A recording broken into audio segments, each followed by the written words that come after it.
So, welcome everyone to the Women Who Lead series, and thank you for joining us. And today I'm so excited to feature three outstanding women whose passion for championing diversity initiatives makes them stand out as leaders in the real estate industry, with a focus on helping companies become more ADA accessible, to creating awareness for the AAPI community and promoting homeownership growth, to creating a diverse and inclusive workplace. Each of these leaders is determined to make a difference within their organizations and the communities they serve. My name is Teresa Palacios Smith, and I'm Chief Diversity, Equity, and Inclusion Officer for Home Services of America and HSF affiliates. And my family is originally from Colombia, South America. And when we get together with friends and family, we always ask, ¿Quieres un cafecito? Which translates to, would you sit down and have a cup of coffee with us? Because having that coffee and also that break means that we're getting together and getting to know each other better. Our special guest, I'm so excited today, are the diversity champions. So let me get started.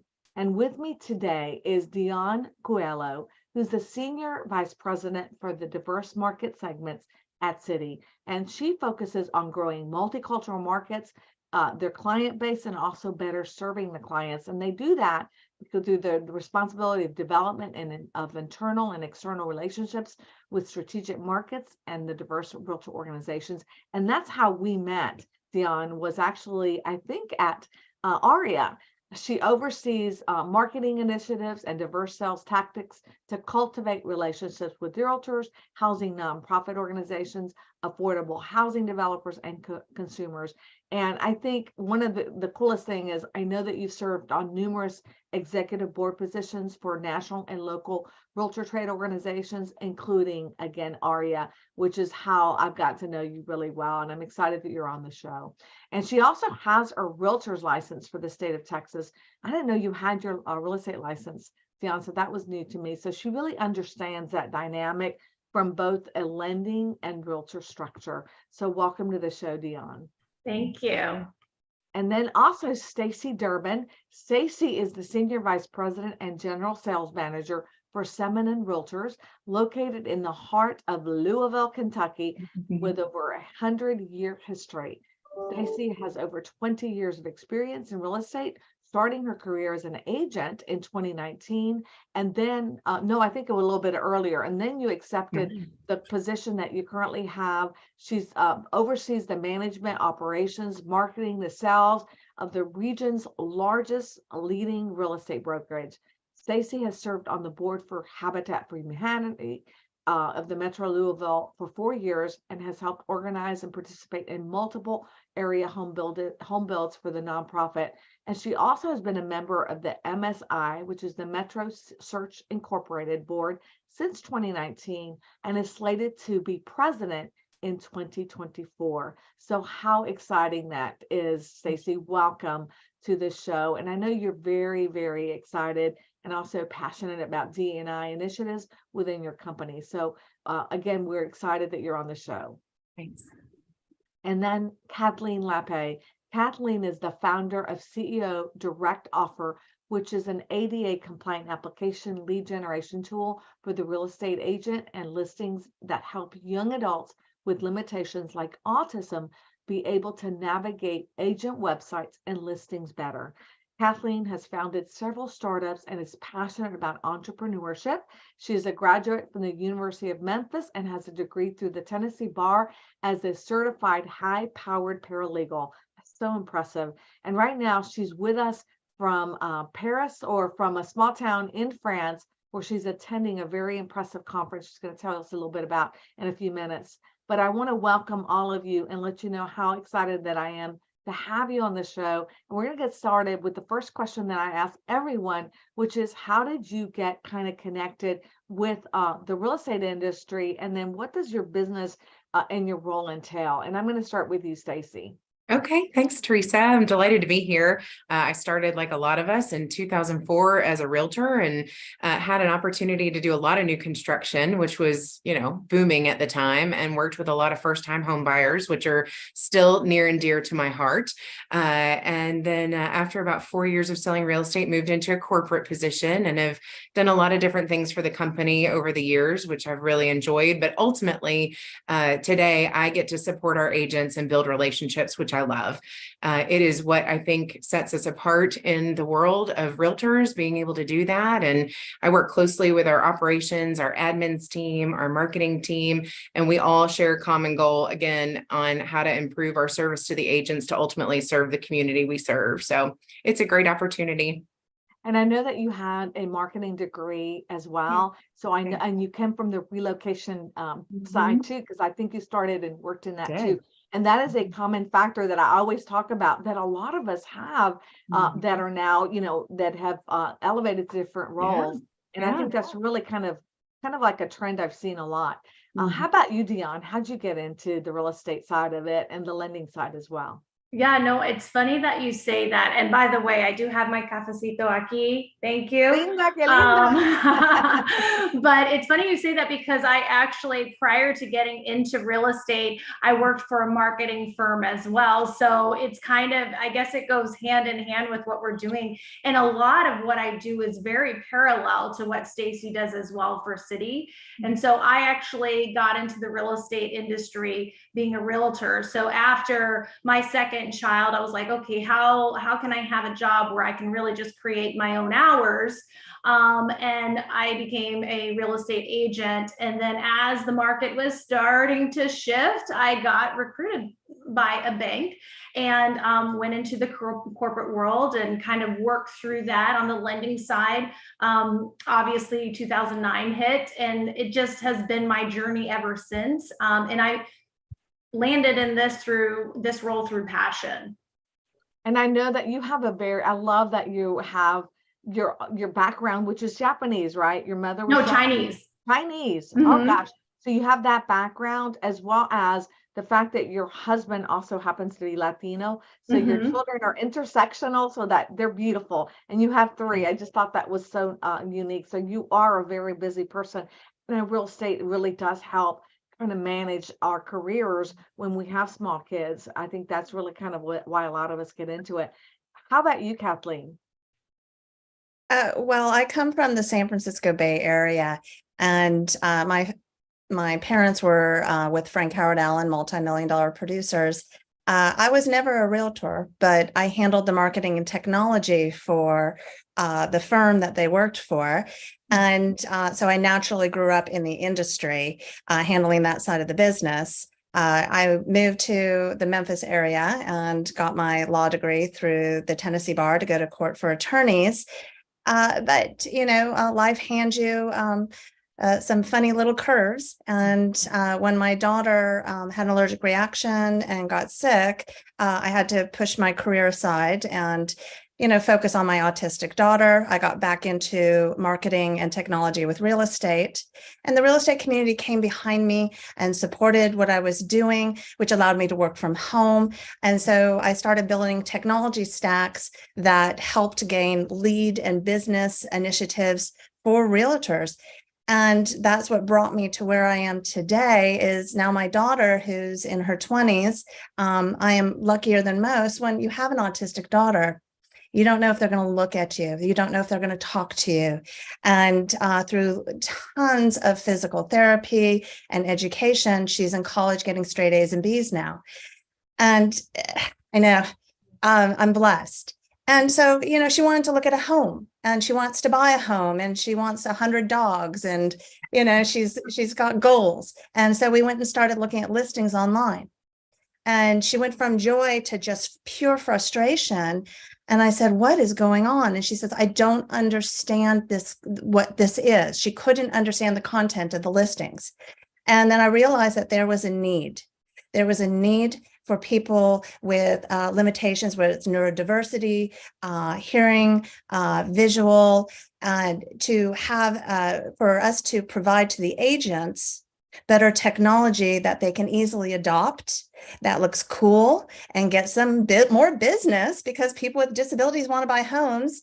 That also helps young adults like my daughter break down the barriers to home ownership. I And think that's so beautiful. It I really love is. that. It's I amazing. know. Thank And you. also the fact that it really helps us as realtors, help through the Fair Housing Act, right? Which we just celebrated Fair Housing Month, and making sure that everyone is served that is interested and wants to have home ownership, which is the most beautiful thing there is. And just pivoting, Stacy, I want to just really talk about you, Sure. about home services and the work that you're doing, because I've been impressed with all that you've been involved with, and you've actually invited me to come and speak to your company. And each one of you is unique in the way that you are really championing diversity initiatives. And for you, Stacy, I know that's a big part of your role. You, like I said, had me come out and talk, to your diversity council. Tell me about that. Tell me why you're so passionate about it.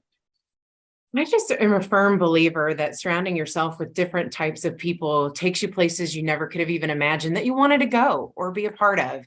And I'm so grateful for that, for having had the opportunity. I think it was back in 2016 when Home Services first identified an opportunity in our diversity landscape as an entire company. I was a group with, I think, 4 other people nationwide that came together, and we researched the opportunities that were out there in the real estate industry, and it was eye-opening and really exciting. I came from a small town that was not very diverse and went to a college that wasn't very diverse. And so I needed that experience, and it catapulted me into a new life again that I couldn't have imagined. What great people would be on the other side for me to be a part of. So that opportunity with Home Services was great. We, as a company and across the nation, Home Services did things like a diversity gap analysis, looking at your population, your community you serve, your agents, your employees, your clients, and finding where the holes were and identifying the things they needed and ways to serve them, ways to better prepare ourselves. Katie, the things that she's going to share today are so exciting for this. It's amazing because there continue to be opportunities. So having an ear to the ground continues to be important. We as a company decided to put together our own DEI group. We call it RISE. It stands for Realizing Inclusion Strengthens Everyone. And I love that. It's open to everybody. And it's developed a lot of great ideas. Again, just surrounding yourself with people who think differently, have different experiences that they bring to the table. It just is awesome and takes you to places you never thought you could go. So at our local board, I'm really excited because about a year ago, we made a group of us, to really push our local board to translate their contracts into other languages. I cannot imagine, as someone with a disability or a language barrier, having to sit with someone and have something translated that's the largest investment most likely of my life, that's going to provide safety and security for my family, and not feeling 100% confident about what it said. So we made a big push, and I'm really pleased with our local board for come forward and provide those contracts that are available to our community and consumers and agents. And they've been well accepted and used, which I think is really wonderful. And just the tip of the iceberg on what we need to do and what's to come. Our marketing department's done a great job of flexing their style and making things available in other languages, French and Spanish and so on. And again, there's more we need to do, but we were walking the path to get to where we want to go and to serve the people that we know need what we have to offer. And I could not, I mean, that is just such a great insight, as well as to drive those initiatives on the MLS on your, with your board, because that's where it begins, and also those languages. And I just, I love that, because as Dionne, I'm a pivot to you, like just and that's can be very daunting too, because in the AAPI community, and I'm going to talk to you, Dionne, about that background, because I found that so passionate, and so I love, right, learning. That can be a challenge too, because there's so many languages and accents. So tell me about the work that you do at City, and also with the, fair housing with the AAPI, because I know last couple of years there's been a lot of Asian hate that also has impacted that community. Yeah, no, thank you, Teresa, for bringing that up. So I'm excited to be part of this discussion because one, I come from a firm that a woman is leading the charge, Jane Fraser as CEO, and I think she's breaking the glass ceiling, if you will, for the financial industry. But from an AAPI perspective, we have our head of global banking, which is Ida Liu. She's Chinese Asian American as well, and she likes to call it breaking the bamboo ceiling.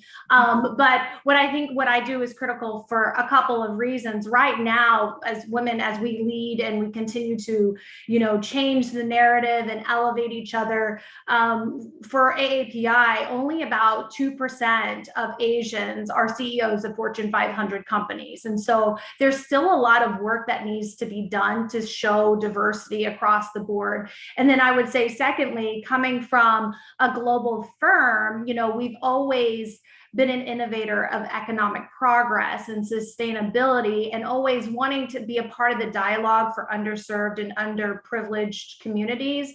So what I do is manage diverse relationships. And actually, I met you through ARIA, but I think our true connection was when you were national president for NAREP, Yes, the National Association of Hispanic Professionals.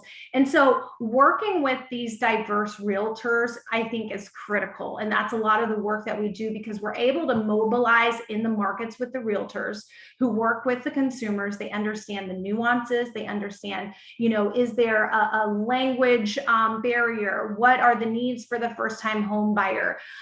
Is there an inventory issue? And working with the realtors, we can understand that and better serve them. And so I think, through education, it doesn't matter. The way I see it, it doesn't matter what you're seeing on the news, right? It doesn't matter the hardships that you have. It doesn't matter. And everybody thinks, oh, but I don't have credit.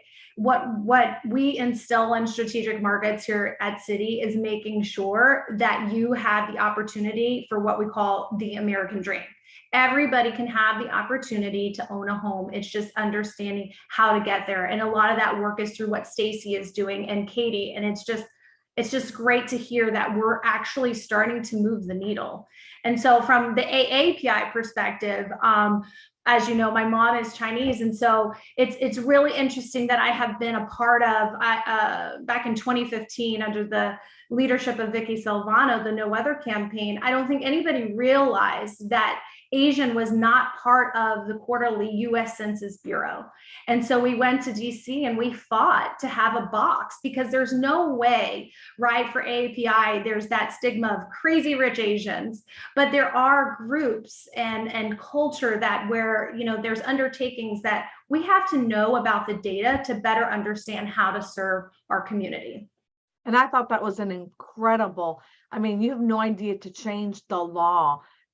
Totally. ARIA was very significant under Vicky's, but not, and all of the AAPI community coming together and saying, we need this change so that we really know our numbers, because otherwise, how are we going to improve upon them? And there's different pockets, like you were saying, the Filipino, the Vietnamese community, all of them, depending on where they live, where we kind of need to know what's that number and how we can improve upon it. So thank you for all that you do at Citi, as well as with ARIA, and we'll talk a little bit more about that in a few. But I also want to jump to Kathleen, because I think the work you're doing is incredible. And right now you are in the Paris, or where are you? How far is it from Paris? So I'm in the south of France, in Sophia Antipolis. Currently, it's the W3C Advisory Committee meetings. That's where one person from head of companies like Google or Apple get to attend. And I have a little bit of a surprise announcement. I'd love to hear it. And before you do, though, I want to hear about your technology, because it is very eye-opening and very helpful. And you talked a little bit when you first introduced yourself, but I know your backdrop kind of explains a little bit about that phenomenal technology. So tell me more about that, and what impact has that had, especially for your daughter and all the others that have language needs? So yeah, my background, this is actually what the application looks like. So when an agent turns on their ADA multilingual compliance software for their real estate listings, it will auto populate in through AI and Chat GPT a full description of the real estate listings. They can log in and add their own voice and their own inflection and a deeper dive description. But on the output, when they share it with their social networks or their distribution channels, it looks like this cool little Spotify experience with the house, with the photos, with the audio, with the closed captioning. And then the consumers can pick from any language, and these are quite proficient language libraries, and they can listen to a full deep dive description of the properties in their own language. So if the person speaking another language, it's one thing to have the language barrier when trying to gain home ownership. It's another layer to have the language barrier and have a disability.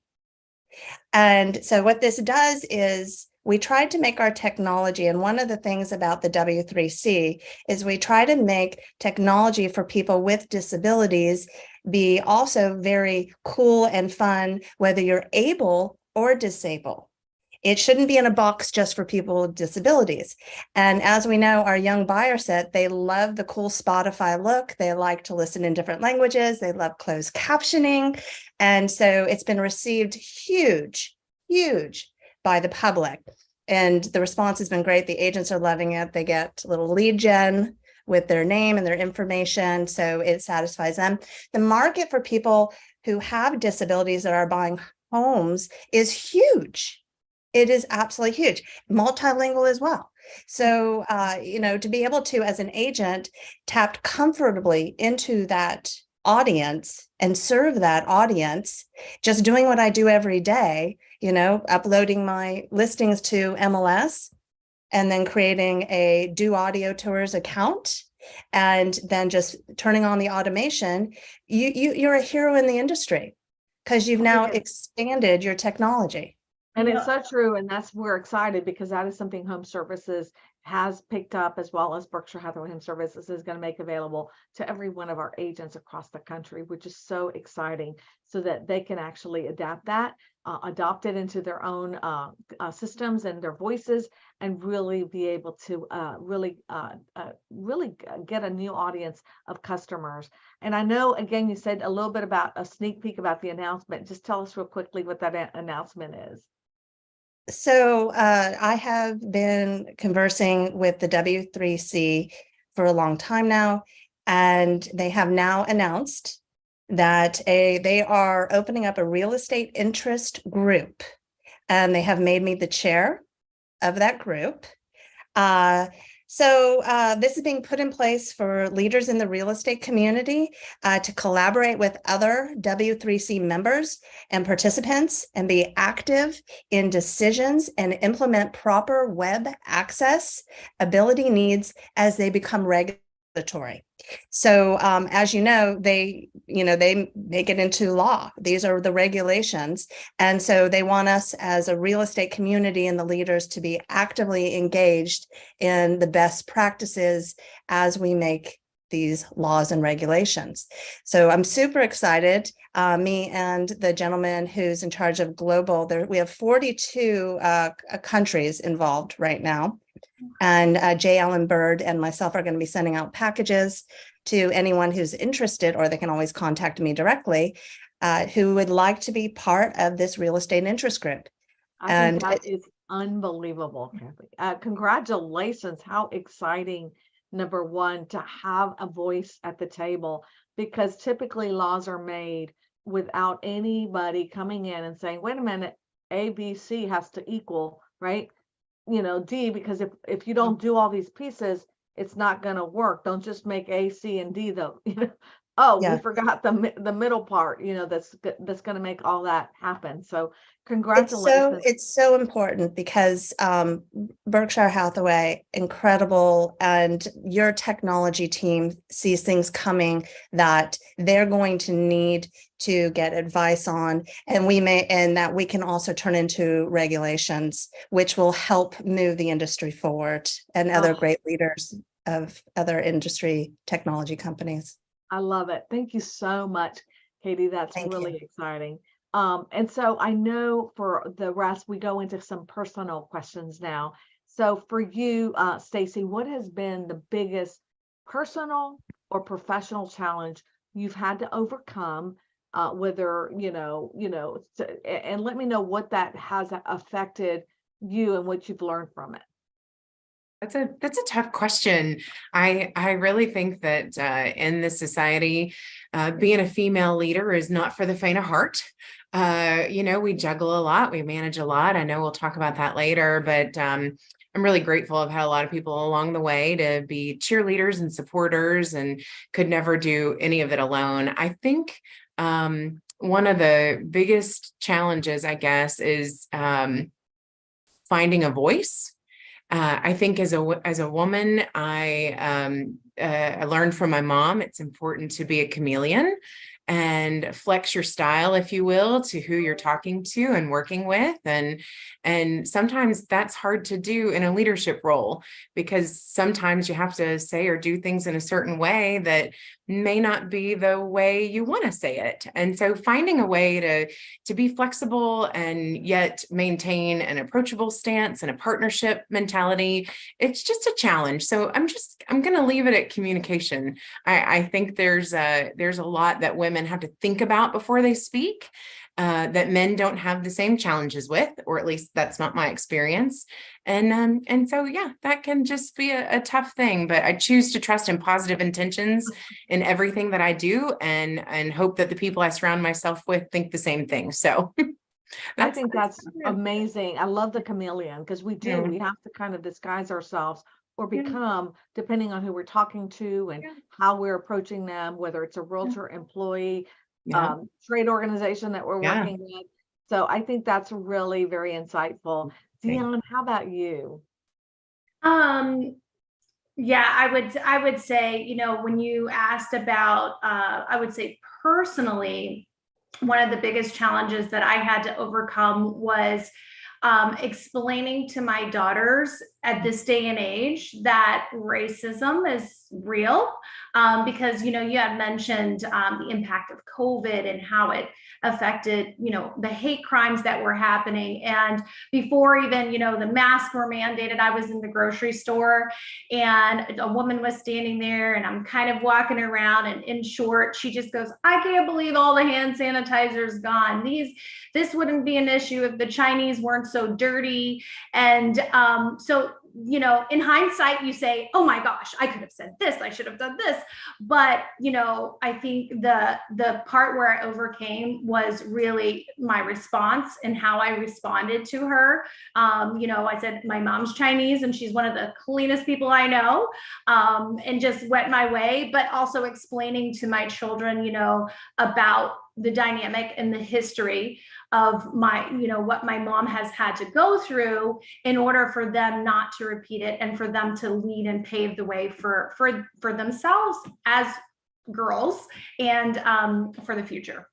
Oh, because you've heard so many people, especially when I was at ARIA events, they were scared to go to the grocery store or out because of all the violence that was, happening against them. And so I was scared for my mom, which is the weirdest thing, like I know my mom, she immigrated here and she wasn't allowed to rent, but then my dad was able to, and he wasn't even qualified the same apartment. It just was like, there's so many nuances, but it's mind blowing that this day and age we're going through this kind of stuff. Totally agree. And so sorry that you had to experience that. And for you, Katie, I know that you have, had to do a lot of patents. You've had some really extraordinary in technology. I mean, typically is not, STEM is really not an area where you see a lot of women. So what challenges or things have you had to overcome? Well, exactly that. There's a lot of perception in the STEM that, it's more of a male dominated field. And I've learned to stop trying to constantly prove that I'm worthy. I've had to deal with what I call imposter syndrome. Because as women, we often for me, like I second guess, do I deserve this? Did I really do this? And it's challenging. And so then I have a tendency to be a workaholic. And then I have to take myself back and go, I have to have a balance between life and my home and work.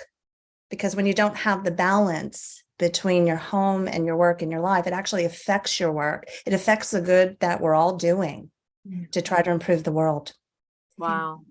And that is something that we all, I mean, I've experienced as well. I mean, the same things that you identified. So I know a lot of women probably feel the same way. So thank you for sharing that. So what has taken any of you, and anybody that wants to just pipe in and say, this happened to me, what is something that you've done that has totally taken you out of your comfort zone, but you, after doing it, you thought, oh gosh, I'm so stronger for doing this. And where did it lead you? Anyone that wants to talk? Well, being in France right now was definitely out of my comfort zone. You and I talked about it before. You were like, I don't know why I was invited to this. I don't know, because it's such a huge group of, leaders that are there with some of the most impressive companies that we know of. I'm a graduate of University of Memphis. The company I'm keeping at the moment are some of the top scholars in the industry. The gentleman, Tim Lee, who invented the World Wide Web, spoke today, and I got to meet him. So this is way out of my comfort zone. But once you're immersed out of your comfort zone, you just got to be positive and go, I'm here for a reason. And that proved to be very true. Oh, obviously you wouldn't have been tasked with that phenomenal position and opportunity if you just didn't match, or seed what you already set out to do. So congratulations again. And so true. Anyone else? I'll piggyback off of Katie's comments, just to say, putting yourself around people that maybe you wouldn't normally, again, opens you up to experiences or conversations. And I think being willing to ask not tough questions, but questions and want candid feedback, whether it's good or bad, and to probe a little deeper, just can take you places that will make you stronger because you were willing to listen or willing to talk to people about something that might not be your same perspective or what makes you comfortable or what you're used to. And so I try to challenge myself to have conversations with people that would be outside of either my normal comfort zone or just asking questions that I know might not be an answer I want to hear. But I might need to hear it, or we might need to hear it, and then, go to work on how do we put something better in place. But yeah, surrounding yourself with different people and asking some tough questions can be enlightening. I love that. I love that answer. It's so true, because for me, for example, I surround myself with super, super high intellectuals. I've always been attracted to people like that. And also people that have way more money than I do. And I'm like, how did I get mixed in with these individuals? But you learn from it. And here's an example. Like, first time I met Alan Dalton, it was like, and he's like one of my best friends now, because I just love hearing, even though every once in a while I'll say something, he'll go, oh, that's very genius. And I'm like, why, are you surprised? I said, I'm learning from you. So anyway, so let's talk about women supporting women. So who are some of the most inspirational women you've met that have benefited your career or have lifted you up when you needed it most? I'll start with you, Dionne.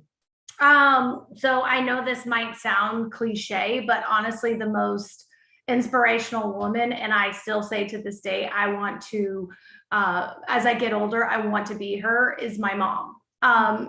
She has really been the foundation and the rock for everything that I've done.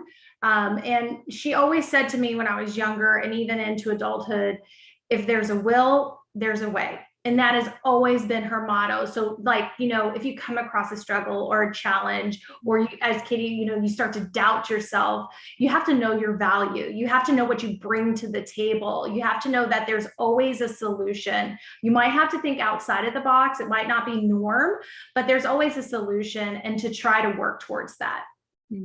Wow, was my family's motto. If there's a will, there's a way. I'm so connected with you right now because it's so true. And it is. Your mother came from China. I mean, do people, I always say, do you realize that whole thing just in itself, not knowing the language, coming to a foreign country where you didn't necessarily have friends, and then starting up a business or being successful is just, it always really inspires me. It really does. So again, kudos. I hope your mom is watching you.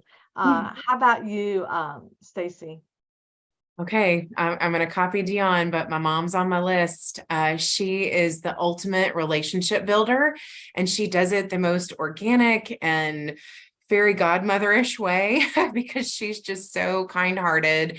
And she really showed me how to love people really big without expectation of return back. And that translates really well into this service-based industry when you're working with clients, when you're working with agents, when you're working with other employees, your peers, whoever. I think it really makes a difference. And she certainly showed me the way. I'll also add my dad was a basketball coach for 30 years maybe. And he ended every practice, every game with something really similar to what you all said. It was the will to win cannot be beat. And he would say it all the time. The will to win cannot be beat, and just perseverance, stay at it. So I'm very blessed to have two very active and involved parents at home that showed me the way. Yeah. Oh, beautiful. Yeah. Katie? Oh, I love these stories. So, Mom, I'm sorry, but she is my inspiration. But truly, I will tell you, it is my daughter. Mm-hmm. Because I watched her fight to become independent. I watched it when people were trying to make it easier on her. She pushed back and she said, I want to do this. Mm-hmm. I want to do this on my own. And she taught me to just be strong and, pursue and conquer and do your best. And it's okay if you don't always succeed. She is an inspiration to myself. She is an inspiration to our family. Oh, that's so beautiful. And I'm sure it has helped to have you as a mother, because you really helped her develop. And I say this because we are celebrating Mother's Day on Sunday, and I want to thank you all, because I know you are all mothers, and that fact that you have your mothers as well to thank for their leadership, and also for instilling the principles and morals that you all have is something that we can't take for granted. So absolutely, happy Mother's Day to all of our mothers out there.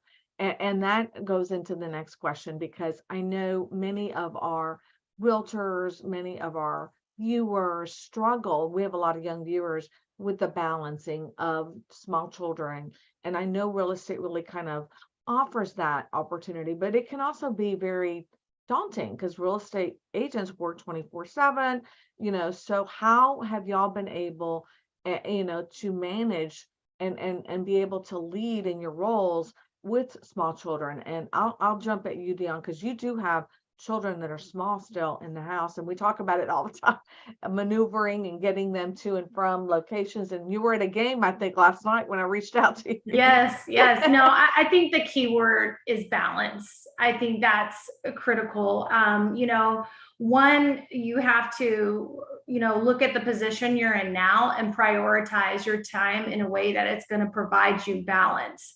And so you have to do something that you love. You can't just show up to a job and, feel like, you're there and it drains you. And when you're home, you're not happy at home and giving your best self. They say, when you show up, show up and be your best self. Well, it isn't fair to the family if you're giving 110% at work. You're on these Zoom meetings, you're pushing, you're thriving through, and by the end of the day, your gas tank is at empty and your family gets cheated of your energy and your time. So making sure whatever it is you decide to do in your career, that you prioritize your time and your balance, and really self-reflection, I think, is huge. Understanding, what is your personal roadmap?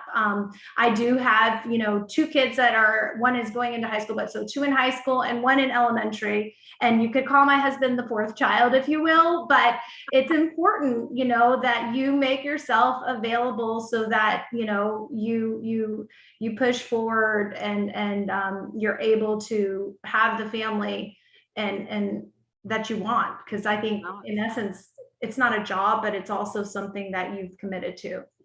I think that's beautiful. How about you, Stacy? I gave myself permission a long time ago to be successful at both. I don't think you have to choose. I don't think you have to choose to be a great mom or a great entrepreneur or a great leader. I really believe you can do it all. I really do. I think that takes authenticity.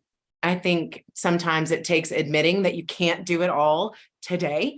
I think sometimes it means asking for help. I'm not good at that. I don't like it. I want to help everyone else. But I know that there are times when I need it. And so being willing to risk not looking as, buttoned up or polished as I might want to be, but asking for help. And again, giving myself permission to know it's okay. And I made that choice because of my kids.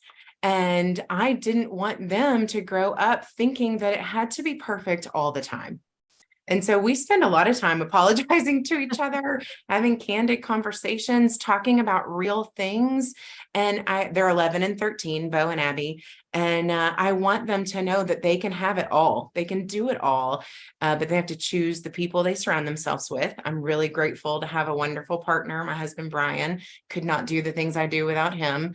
My parents are involved, great friends. It's a network and just a support group that I hope I offer as much to in return as I get. But it's that permission to be great at both. It's okay. And everything's seasonal. I will say that. Sometimes life is tough and I try to chunk it into seasons. It won't be this tough forever, and just get through. I think that Gino said it best. We all have our, the things that when you say it's not going to be this way forever, tomorrow's going to be easier and easier and easier. Yeah. And Katie, you've already shared a lot about your daughter but do you have any more children? Is that your only child, or how? No, I have 3 young adults, two more boys. One is 29 and one is 24, finding their way through this world. My oldest actually lives in Shanghai and does international business for companies because he's graduated from the University of Beijing. That's awesome.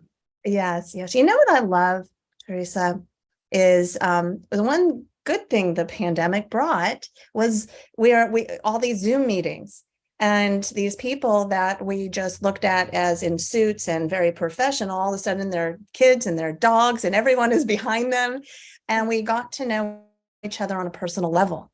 That took a lot of stress out of the business relationship and a lot of humanity and understanding that, even though we're at work, we do have a home life that is we have to be accountable for and we have to be present in.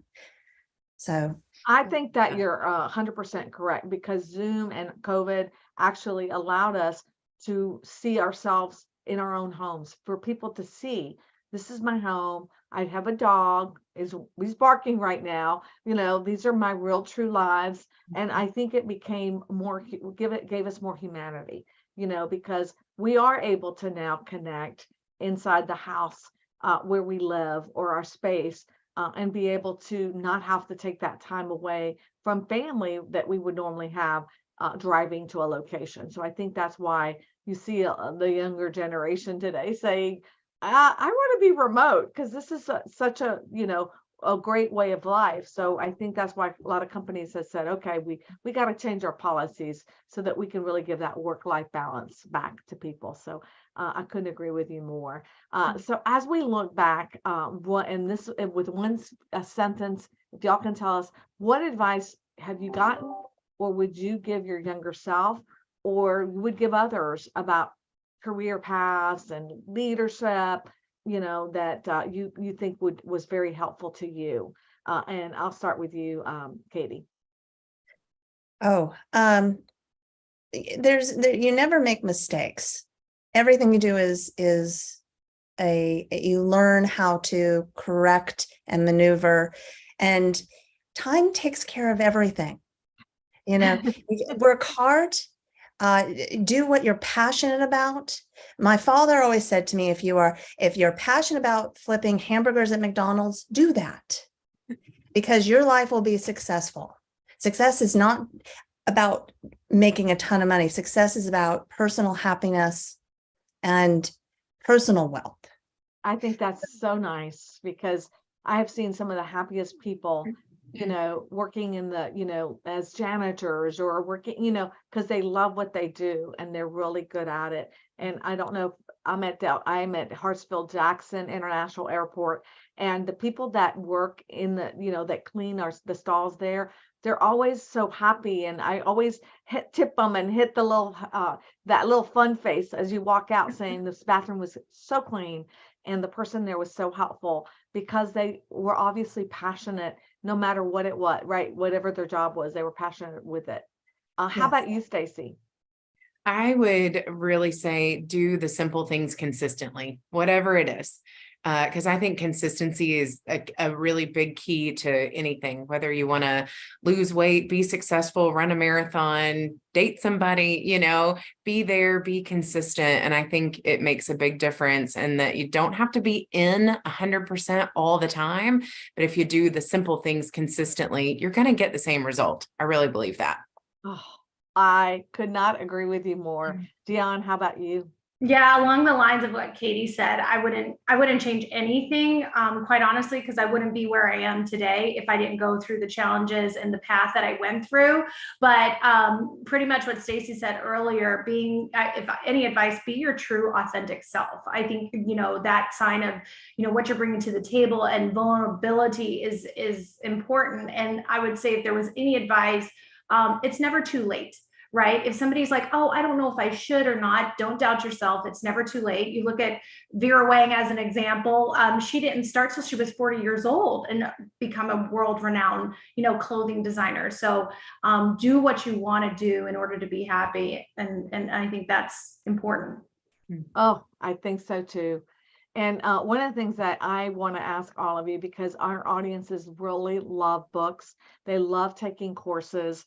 So, we all strive to get better. What is, have you found something you want to share with our audience, a book or a course that you took that you felt was so meaningful, it's meant a lot to you, that you'd like to pass along to our audience? And Katie, I'll start with you. Okay. Can I do two really quick? Yes, absolutely. Okay. So I watch master classes, and I suggest everyone sign up and do it. You've got everyone from Jane Goodall to RuPaul to Chris Voss, who teaches the art of negotiation. And there's so much knowledge. It's fun, it's entertaining, and it's great. So for people that are video enhanced, great way to gain knowledge. For those that love a good book, this is something I've liked since my 20s. The Secret Life of Bees by Sue Monk Kidd. She demonstrates the rationality of racism through the publication. And it's a phenomenal book. It's also a great movie, by the way. So I'm a movie watcher. Y'all know that out in the audience. And The Secret Life of Bees is one of my favorites. All right, Stacy, I'm going to go to you next. Yeah, my favorite. It's a tiny little book. It's called The Go-Giver. It reads like a fable, a little parable story. I think it's wonderful. It's by Bob Berg. It's all about building relationships and connecting with people. And it's a great book if you don't like to read. I won't say if I like to read or not, but if you don't like to read, it's a great book because it's short and sweet and very to the point and very applicable, because you just follow this man's little journey. So I love that. It's also on Audible, by the way. It is. Yes. And it is one of my favorites too, Stacy. So I have similar loves. How about Dionne? I'm so glad that you mentioned reading or video, because I'm more a video person, although I read. So I'm good to know that there is a movie about the secret life of the bee. But I took a course that was called Storytelling with Data. And it's not technically, what you think when you think data, you think analytics or things of that. But it's really about this particular course was talking about how you resonate with people, your response. You can't expect somebody to know what you're thinking just by you saying it. How to be proactive, and honestly, it's a course that I could see myself taking every 6 months to a year, because it's like a refresher to take a step back and say, oh yeah, that's right. Okay, let me reevaluate. Let me think through what's an effective way to respond, or what's the inflection in the voice. And so that is one I really enjoy. So is that one that's available through? I don't know the company name, but I will get it for you. I think that's amazing. I may want to do that one, because I'm the worst when it comes to data. I'm really passionate about storytelling, but when it comes to throwing that data in there, and for a lot of people, whatever your mind is, like my husband's was an engineer, and he had to have data. Give me the data. It's important for me to determine what I need to do. And I think that sounds like a really interesting way. Yeah, when you do presentations, you present it in a way that you understand it, but it doesn't necessarily mean that your audience is going to get it. And so it's really, really interesting. I love that. Well, I can't believe it. We are almost done. We always end with one question. And that question, I've had so much fun, and I got getting to know all of you. But one of the questions that we always ask is, what is your favorite quote or affirmation that resonates with you and that you'll want to share with our audience? Because I love quotes. Everyone knows that. I get inspired all the time by that. So I'm going to start with you, Katie, and move with Dionne next, and end it with Stacey. Oh boy. I can't remember who wrote it, but it's love thyself, not thy idol. And I think it's just something that is very important. I love that. And that's a recommend. Bible verse, by the way. So that's absolutely beautiful. Thank you for sharing that. Not love thyself, not your idol, right? I think that's really nice. Dionne? Mine is from Oprah Winfrey. You are where you are in life because of what you believe is possible for yourself. Oh, and she's one of my favorites too, from Mississippi. And so that's where I grew up. And I love Oprah. I will watch her, and also her quotes are just phenomenal. I think that's a very special one. Dionne, thank you so much for sharing that. And then Stacey, we're going to leave it with you. At our company, we say who you're with matters. And I believe that to my core, and my personal and my professional life. It's simple. I think it means a lot. And I think it describes an environment and a culture of authenticity and kindness that we hope transcends from, here out. And so I love that. Who you're with matters. And you guys have been wonderful to be with. I love that. I think it's so true. I've been very fortunate, because within our organization, we have so many brilliant minds. And I think every time I'm with all of you, right, we are able to just expand our own intellectual minds and really gain brain power. So thank you all for joining us. I really do appreciate it, and really helping us to promote diversity, equity, and inclusion in your organizations. I think that is number one. And for me, it's really important. And I really found a great quote that describes the work each of you are doing. And I thought this one was really good. The only way that we can live is if we grow. The only way we can grow is if we change. And the only way we can change is that if we learn. The only way we can learn is if we are exposed. And the only way that we're exposed is if we throw ourselves into the open and allow change to happen. I think that is it's a beautiful quote, right? It has a lot of pieces to it. So I really want to thank our audience today also for joining us and for participating with these phenomenal women leaders and for our cafecito in our conversation. So thank you again. And, we will be doing this same great show. So join us on June 7th, right here on this channel when we zoom in on another team of great leaders. Again, thank you. Don't forget to listen to our podcast. This series will come into the womenwholeadseries.com. Join our Facebook page, share our episodes, and like our YouTube channel. And remember my saying, I love this. Always bring other women up the ladder with you as you climb to the top. Bye-bye, everyone. Happy Mother's Day. Happy Mother's Day.